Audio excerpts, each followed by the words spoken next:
औज़ुबिल्लाहिमिनश्शैतानिर्रजीम बिस्मिल्लाहिर्रहमानिर्रहीम। वजह तख्लीक़ी कायनात मोहसिन इंसानियत के सदक़े मैं हूँ आपका दोस्त डॉक्टर मोहसिन। उम्मीद करता हूँ दोस्तों आप अल्लाह ताला के हिफ्ज़ ईमान में सेहत और तंदुरुस्ती में होंगे। आज की जो वीडियो है इसमें आपको बताऊँगा क्रैक हील एड़ियों का फट जाने के बारे में, इसका इलाज कैसे किया जाए और इस बीमारी के इस डिज़ीज़ के दौरान कौन सी ऐसी मेडिसिन इस्तेमाल की जाए जो कि आपको फ़ौरी तौर पर आराम दें और आपकी एड़ियों का फट जाना ठीक हो जाए। वीडियो शुरू करने से पहले आप हमारे चैनल को सब्सक्राइब करें, लाइक करें और शेयर करें। शुक्रिया।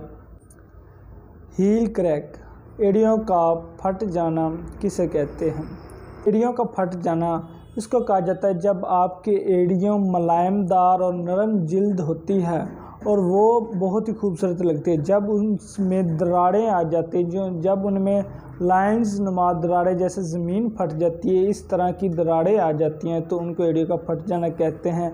उसमें बहुत ज़्यादा प्रॉब्लम्स होती हैं, वो सोजिश हो जाती है पाँव की एड़ी में, हील में, और इसके अलावा आपको दर्द होता है। आपकी जो हील होती है वो फट जाती है, उसमें दरारें आती हैं और बाज़ औक़ात उसमें ब्लीडिंग भी होने लगती है जिसकी वजह से आपको बहुत ज़्यादा तकलीफ़ होती है।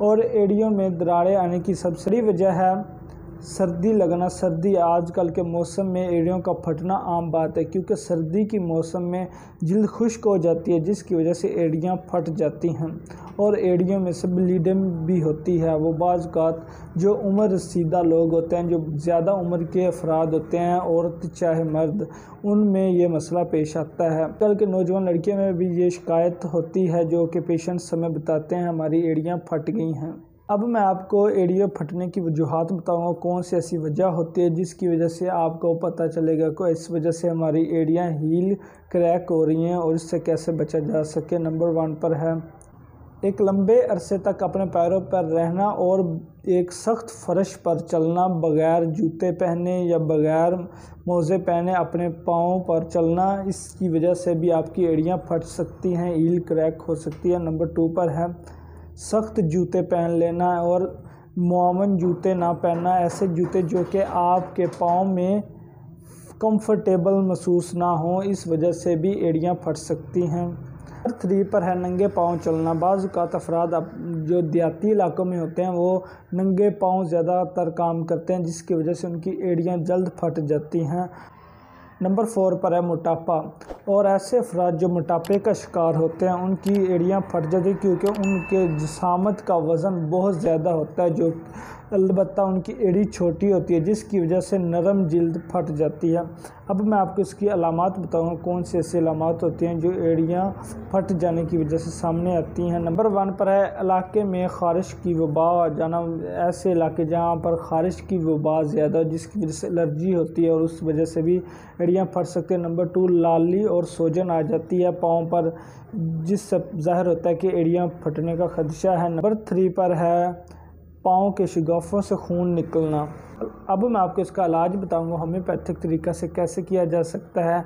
मैं आपको एक रिकमेंड करूंगा कैंट की क्रीम जो कि मेडिकेटेड होती है मदर टिंचर से, वो मैं अब आपको दिखाता हूं।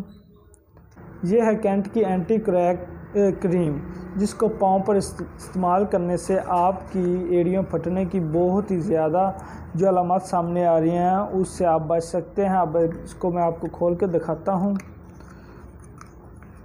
ये जिससे जो क्रीम निकलती है इसको आप अपने पाँव पर 2 दफ़ा दिन में लाजमी तौर पर लगाएं और इससे आपको बहुत ज़्यादा आराम और शिफा मिलेगी। जो इसमें जो मेडिसिन पाई जाती है वो मैं आपको बता देता हूँ। कैनाडोला क्यू, पेट्रोलियम क्यू और बोरक 3X है।